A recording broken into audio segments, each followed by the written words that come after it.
மாபெரும் வரலாற்று சிறப்பு கொண்ட இந்த சட்டமன்ற பேரவையின் 17வது சட்டமன்ற பேரவைக்கு நம்மையும் நம்ம தமிழக வெற்றி கழகத்தை சார்ந்த சட்டமன்ற உறுப்பினர்களையும் தேர்ந்தெடுத்து அனுப்பின நிரந்தரமாக என் நெஞ்சில் குடியிருக்கும் தாயன்புமிக்க தமிழக மக்கள் அனைவருக்கும்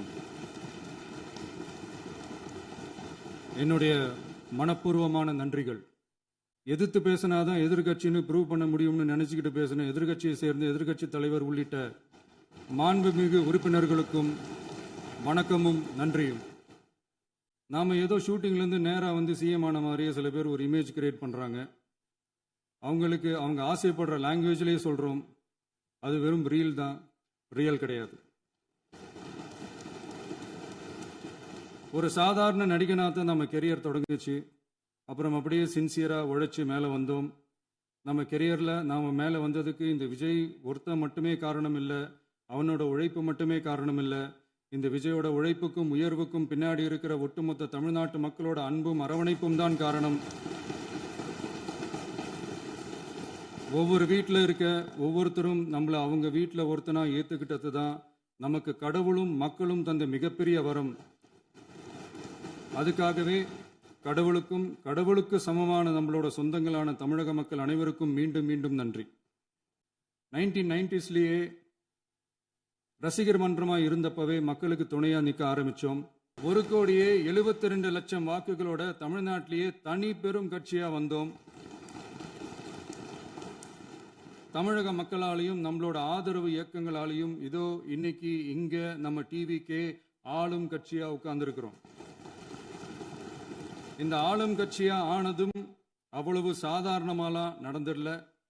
2.25 வருஷத்தில் ஆட்சிக்கு வந்துட்டீங்கன்னு ரொம்ப கிண்டலா கேலியா சிலர் பேசுகிறாங்க. எங்களோட இந்த 2.25 வருஷ டிராவலில் எவ்வளவு வலியும் வேதனையும் இருக்குது.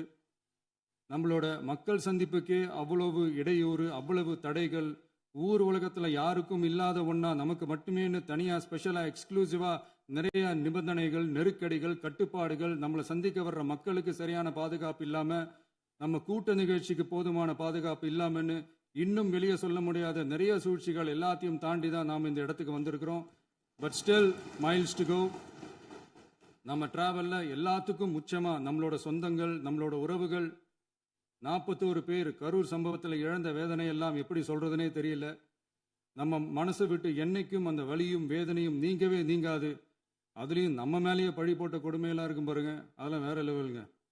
என்னத்துக்கு அப்படியெல்லாம் செஞ்சாங்கன்னு தெரியல. அரசியல்னா இப்படியெல்லாம் கொடூரமாக இருக்கணுமா என்ன? சரி விடுங்க. இவ்வளவு பெயின்ஃபுல்லான நம்ம பொலிட்டிக்கல் டிராவலில் நம்மளோட மிகப்பெரிய ஆறுதலும் பலமும் என்ன தெரியுமா? என் நெஞ்சில் குடியிருக்கும் என்னோட தமிழ்நாட்டு மக்களும்,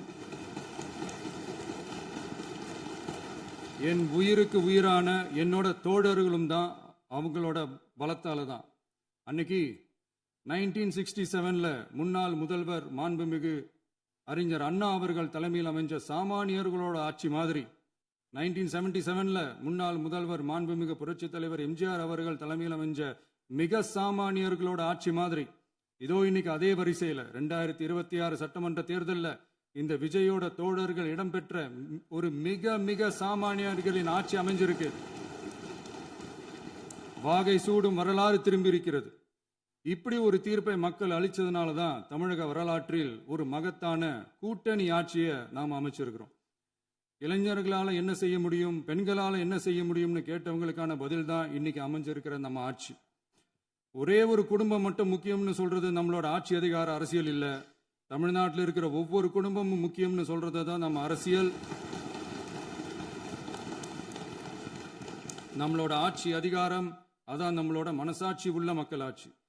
இந்த 2026 தேர்தலில் யாராலும் உடைக்கவே முடியாதுன்னு சொன்ன மதத்தை உடைச்சோம், சாதியை உடைச்சோம், முக்கியமா காசு கொடுத்து ஓட்டு வாங்குற ஒரு நச்சு கலாச்சாரத்தையே சுக்கு நூறா தூள் தூளா உடைச்சிருந்தோம். நாம கிளீன் கவர்னன்ஸ் அண்ட் குட் கவர்னன்ஸ்ல உறுதியா இருக்கிறோம். இப்போ மட்டும் இல்லை, எப்பவுமே இப்படி தான் இருப்போம். இதுல 100% இது உண்மைன்றதுனால தான் பாரம்பரியமான தினத்தந்தி பத்திரிகை ஊழலின் ஊற்றுக்கண் அடைக்கப்படுகிறதுன்னு 16/6/2026 அன்னைக்கு ஒரு தலையங்கமே எழுதியிருக்கு. ஒரு தவறு செய்தால், அது தெரிந்து செய்தால் அவன் தேவன் என்றாலும் விடமாட்டேன் என்று எம்ஜிஆர் அன்று பாடினார். அதை இன்று விஜய் செயலில் காட்டுகிறார்னு அந்த எடிட்டோரியல்ல எழுதி இருக்கு. இந்த நேரத்தில் தினத்தந்திக்கு நம்மளோட நன்றியை தெரிவிச்சுக்கிறோம். அரசியலுக்கு வந்து 2 வருஷம் தான் ஆகுது, உங்களுக்கு என்ன தெரியும், உங்களால என்ன முடியும்னு கேலியா கேட்டவங்களுக்கு தினத்தந்தியோட பதிலை இப்போதைக்கு போதும்னு நினைக்கிறேன். என்னென்னமோ செய்வான்னு சொல்றானே இந்த விஜய், பல வருஷமா இருக்கிற ஒரு பதவி வெறி பிடிச்ச அரசியலை உடைச்சி எப்படி செய்வான்னு நம்ம மக்களை யோசிச்சிருவாங்க. இதோ இப்போ நம்ம மக்களுக்கு புரிஞ்சிருக்கும். இப்பவும் சொல்றோம், இது வெறும் ஆரம்பம் தாங்க. இந்த மாபெரும் சபையிலிருந்து கேட்கிற மக்களே, நமக்கு கொஞ்சம் அவகாசம் கொடுங்க. இதுக்கு முன்னாடி, அதாவது 2017 கடைசியில இருந்து 2026 ஏப்ரல் வரைக்கும் இருந்த புண்ணியவான்கள் ஆட்சியில ஒவ்வொரு டிபார்ட்மெண்ட்லையும் போட்ட ஏராளமான ஓட்டைகளை அடைச்சிக்கிட்டே படிப்படியா மக்களுக்கு நல்லதையும் செஞ்சுக்கிட்டே வருவோம். அதனாலதான் நமக்கு எதிராக யாரோ சேரவே மாட்டாங்கன்னு நினைச்சவங்கலாம் ஒன்னா சேர்றாங்க. நம்ம ஆட்சிக்கு டேட்டு குறிக்கிறாங்க. நாம ஆட்சிக்கு வந்து சரியா 40 நாள் ஆகுது, அதுக்குள்ள என்ன செஞ்சீங்கன்னு கேட்கறாங்க. ஒரு லிஸ்ட் ஒன்று சொல்றேன் கேளுங்க.